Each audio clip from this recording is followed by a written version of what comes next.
நாகர்கோவில் ஆட்சியர் அலுவலகத்தில் நடைபெற்ற நிகழ்ச்சியில் மீனவர்களுக்கு ரூபாய் 21.96 கோடியில் நலத்திட்ட உதவிகள் வழங்கிய அமைச்சர் ஸ்ரீநாத். மீனவர்களின் பாதுகாப்பு உரிமை தொகை 20,000 வழங்குவதாக தேர்தல் அறிக்கையில் கூறப்பட்டுள்ளது குறித்த கேள்விக்கு பதில் அளிக்காமல் சென்றார் அமைச்சர்.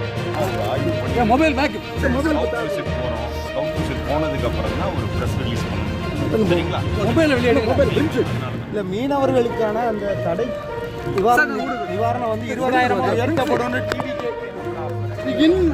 சார் கொஞ்சம் வெளியே வந்து விடுங்க சார். சரி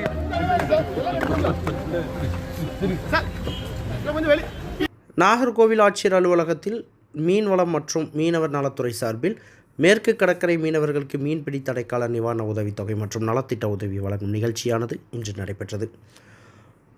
மீன்வளத்துறை அமைச்சர் ஸ்ரீநாத் இந்த நிகழ்ச்சியில் கலந்து கொண்டு மீனவர்களுக்கு கல்வி நிதி, இழந்தவர்களின் குடும்பத்துக்கு நிவாரணம், மீனவ உபகரணங்கள், மீன்பிடி தடைக்கால நிதி உதவி உள்ளிட்டவை என மொத்தம் ரூபாய் 21.96 கோடியில் பயனாளிகளுக்கு வழங்கினார்.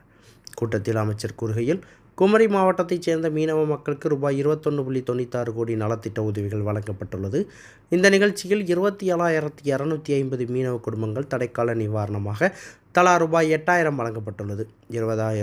20 மீனவர்களுக்கு நாட்டுப்படகு வெளிப்பொருத்தும் இயந்திரம் ரூபாய் 12.92 லட்சம் மதிப்பீட்டிலும், மீன்பிடி உபகரணங்கள் 40% மானிய விலையில் 6 மீனவர்களுக்கு ரூபாய் 1.17 லட்சம் மதிப்பீட்டிலும், மீன்பிடித்த பொழுது மரணமடைந்த மீனவ குடும்பத்திற்கு ரூபாய் 2 லட்சம் வழங்கப்படுகின்றது. இயற்கை மரணமடைந்த மீனவரின் குடும்பத்திற்கு ரூபாய் 27,500 மற்றும் மீனவ குடும்பங்களுக்கு கல்வி நிதியாக ரூபாய் 1,500 வழங்கப்படுகிறது என அமைச்சர் ஸ்ரீநாத் கூறினார்.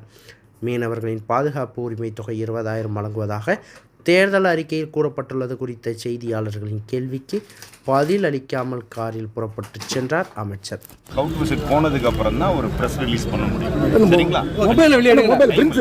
இல்ல மீனவர்களுக்கான அந்த தடை நிவாரணம் வந்து 20,000 எடுக்கப்படும். சார் கொஞ்சம் வெளியே வந்து விடுங்க சார். சரி கொஞ்சம் வெளியே.